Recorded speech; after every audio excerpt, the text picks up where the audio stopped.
మధ్యలో ట్రాన్సాక్షన్ జరిగింది సార్. మధ్యలో అమ్మడం వాళ్ళు కొనుక్కున్నారు మళ్ళీ అంటే సెల్లర్ వేరే వాళ్ళకి కంప్లీట్ చేసినా కానీ సెల్లర్కి డిఎస్ కాకుండా సరే ఏమున్నా కండిషన్స్ ఇది ఇష్యూస్ ఉన్నాయి బట్ అదర్వైజ్ ఇది తెలుసు అని రాసి పంపాం అది చేస్తాం. ఇందులో ఆర్ఎస్ఆర్ లేదంటే వేరే వాళ్ళు అది రాసి ఉన్నట్టు అర్థం. అమ్మిండు ఆయన అమ్మిండు కాబట్టి ఆయనకు డిఎస్ వేయలే. ఇప్పుడు నాకు వేయమంటే ఆయనకు డిఎస్ కాలేదు కాబట్టి రిజెక్ట్ చేయద్దు. అవి ఏంటంటే సార్ ఆర్ఎస్ఆర్ ప్రాబ్లమ్ దాన్ని ఎలిజిబుల్ బట్ ఆర్ఎస్ఆర్ అంటారా ఇన్ఎలిజిబుల్ ఆర్ఎస్ఆర్ అంటారు. ఆర్ఎస్ఆర్ ఇన్ఎలిజిబుల్ మొత్తం రిమార్క్స్ కొట్టిండ్రు ఎండార్స్మెంట్ ఇచ్చేసి అప్పుడు కూడా 144 కొట్టిండు. 144 కాకుండా మనం దీంట్లోకి వెళ్ళి అంటే ఎలిజిబుల్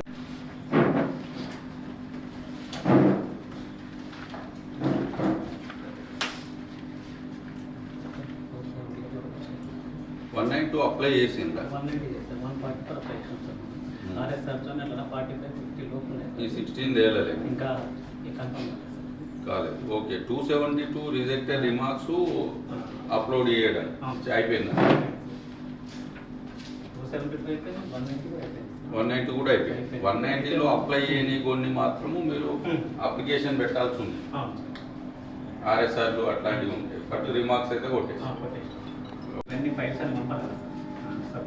ఓకే ఈ 2 days కంప్లీట్ చేసుకొని ఇవన్నీ రిటర్న్ చేయించుకొని అవన్నీ సెట్ చేసుకుందామని ఈ రెండు సెట్ చేసుకునేందుకు పీస్ఫుల్గా మీకు 2 రోజులు 3 రోజులు సరిపోతుంది. మండే పంపించిన వెనక్కి తెప్పించుకుంటారు. అది మళ్ళీ యాక్సెప్ట్కి విత్ కండిషన్స్ రాస్తారు, యాక్సెప్ట్ చేస్తారు, రిమార్క్స్ కొడతారు. రిమార్క్స్ ప్లస్ మీరు ఎండార్స్మెంట్ ఏదైతే ఇస్తుందో అది పిటిషనర్కి వెళ్తుంది అనే దృష్టితో లాంగ్వేజ్ చూసుకొని చేయండి. పిటిషనర్కి వెళ్తుంది కంపల్సరీ. కానీ నెక్స్ట్ లెవెల్ లోపల రివ్యూ జరిగినప్పుడు రిజెక్షన్కి అనాలిసిస్ అడుగుతాం. ఏదైనా మీరు ఒక అప్లికేషన్ రిజెక్ట్ చేయగానే మీ దగ్గర ఒక తహసీల్దార్గా వస్తుంది కదా, ఏదైనా మీరు సంతకం పెట్టేది రిజెక్ట్ కాదు కదా. ఒకటే ఫ్యామిలీ అది కూడా సిరికొండ దగ్గర ఉంది సార్. మా మండల ప్రాబ్లం ఇది. ఆ కుటిలింగాపూర్ అనేది మా మండలం ఉంది కానీ సిరికొండ దగ్గర ఉంటుంది.